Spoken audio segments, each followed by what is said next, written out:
Well, it's Tuesday. It is. And we're messing around with our toys in the attic. And this week we've got an MRC Nitto, Japanese company Nitto. Nitto, I think the picture's Nitto. The picture is Nitto. Yeah. They did some railroad subjects and some early American subjects, and they've got them here on the side of the box. Wow. But a rickshaw, not exactly an American subject, but this horse cart, I've been looking everywhere for one of those. That is so neat. Because it's like a 1/24th scale or thereabouts, maybe a 1/50th scale, because this guy's 1/50th scale. The neat thing there is it's so close to O scale that you can kind of get away with How about that? using it as an O scale. And that was sort of why I bought this one, but then I found out that they're pretty hard to come by. Oh. There's the Porter, and then they did the Concorde, of all things. So it's a pretty eclectic series of models, but the horse car and the Porter being the ones that really attracted me to this. And I like the picture. It took me a long time to find this, and I found a guy who had one. I didn't get this off eBay. Oh. But George had one of these, and he parted with it. The only problem being that George had already started it. I see. And there it is. So then painting it becomes a little more of an issue because it's already black. Put together because he wasn't painting it as he was going and so on. So there it is. But it's just a gorgeous model. It is. And I really like it. Little display base and so on. And track. There's the track that it sits on when it's all built. There's your base and the pilot. And he's got the running gear put together here. So I kind of thought at the time I'm going to have to figure out some way to sort of reverse engineer it because it isn't that well put together. Right. And it isn't painted at all. But and I always keep an eye out for these things too, but they don't really pop up often. No. And then it's also got a kind of cheap and flimsy clear display case. Oh wow. That's supposed to, fold out and around yeah, I wouldn't actually use that. But my goal in this is I thought it would be fun to try to make it an operational low-scale locomotive. Because it's pretty and it's cute. It is. And not supposed to use the word cute, but I'll tell you what.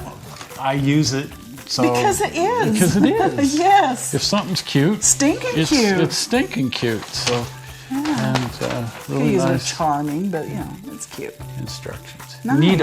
Nitto, and an interesting neat. company. Yeah, Nitto. And just really a nice little kit. Little itty bitty teeny decal sheet. Oh, sheesh.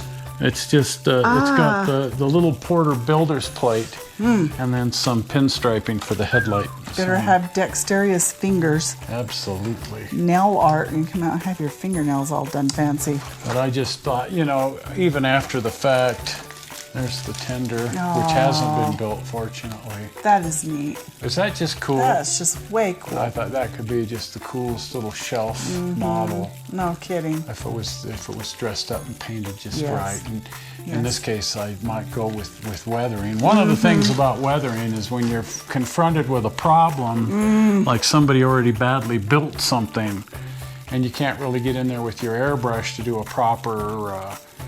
Well, you can do weathering with a paintbrush. You can kind of get in there and you can kind of cheat things around. So I kind of envisioned maybe doing this as a more weathered model because that way I don't have to, because to try to mask it, to paint it and everything, it'd be really challenging. You have to hire tiny elves. Some of these parts might be, they didn't scrape the metal parts. When you're gluing chrome plated you're supposed to, so since he didn't scrape the plating, the glue didn't stick. The glue didn't stick. And the upside of that is the glue didn't stick. Mm-hmm. The downside of that is it did stick for the axles and everything. So there you are with a wobbly wheel. So there you go. But it's actually sort of fun sometimes to undertake a thing like this. I love doing things like that, redoing. Yeah, you're great at... I do that with jewelry. I buy used jewelry and then refurbish it. Yeah. But you're always cobbling together things. It's fun. That was, see if you can figure out some way to re-engineer it, de-engineer it, reverse engineer it, put it all back together. Put it back to use again. Make something. This is going to need some reverse engineering. But it's a neat enough kit that it's worth undertaking. It is. And if I ever find the horse cart, I might. The horse cart? Horse cart, the street car. The horse-drawn street car. Oh, the horse? Okay. Yeah, the this one, guy. okay. This guy right here. That's a horse? It looks like a man hauling it. Oh, that one. Yeah. The other one is a chariot, the rickshaw. Yeah, the rickshaw is an actual, no. The guy doesn't look a thing like a horse. No. He doesn't look like a human either. What happened to his head? I don't know. Mohawk on there. Yeah. Anyway, I digress. And then made in Japan for model rectifier. So MRC is model rectifier, and they made, power supplies for railroads and stuff. But for some reason, they got a hold of this Nitto and re-imported it or something. I'm not sure the history of how all that works, but Nitto is a Japanese. They make some great stuff, but typically.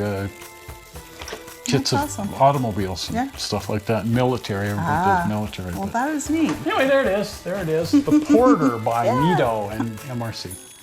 Well, if you haven't been over to the channel, pop on over to the channel. And if you're not a subscriber, do subscribe by clicking on the blue button with the rocket ship. Are we ready for it?